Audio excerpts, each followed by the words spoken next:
a lot expected of us men, isn't it? There's a lot expected. Like I never really took it in until more recently because I'm actually on, I'm on the stages. Like I'm getting married soon. Okay, you see? And I remember when I first was like sort of thinking about it, really started to think about it because I was, seeing a young lady. I was talking to one of the pastors, and he reminded me of a certain scripture.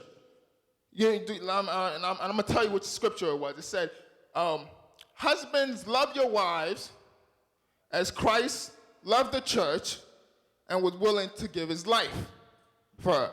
See, for years, I sort of just tuned out because I was single, right? So anytime I heard this, I'm like, hey, he ain't talking to me. And I'm talking to the pastor, Pastor David, and he's like, it means that, you got to be willing to give your life for your wife. And I'm like, wow. And he was like, hey, are you willing to give your life for this young lady? And I'm like, whew. Like, only if it's necessary. I really don't see how a situation like that could present itself. Like, that's like hard to just like really ponder, like just giving your life for somebody. And I started thinking about it, and I came up with a situation. I was like, wonder if we're at the zoo. Because I like going to the zoo. And a tiger breaks out of the cage and tries to attack her. Will I risk my life for this woman? And I came to the conclusion that I would, only for two reasons. One, because yes, I love her, I love God, and I want to, honor God. And two, because if I don't, and she survives,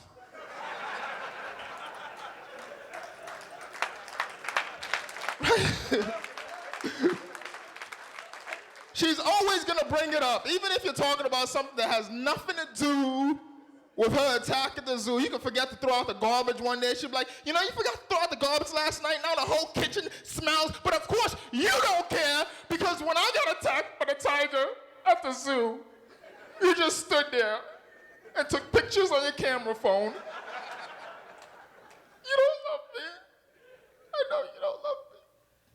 I actually, the young lady that I'm actually looking to marry, she's not Nigerian. I'm Nigerian. I was actually, before I met her, I was actually looking to marry a woman that was Nigerian. She had to be Nigerian, and she had to speak my native dialect, which was Yoruba.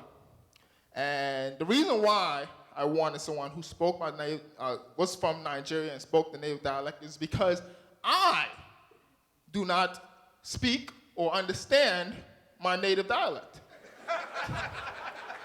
So I wanted to marry a translator. I wanted somebody who could help me at all times and just be with me. Because all my brothers and sisters understand, my mom understands, but when they're gone, like, who do I have?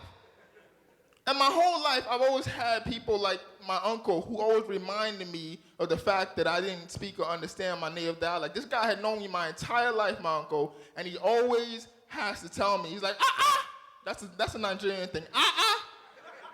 It's an expression, but it actually means, I can't believe it. And this dude, like, anytime he sees me, he's like, Kayode, hey. You don't understand the language. You don't speak the language. My friend, you are a Nigerian imposter. A lugubrious perpetrator. And you should change your name from Kayode to Coconut Head.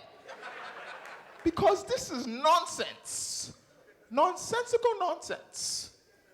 Nonsensical is actually a real word if you're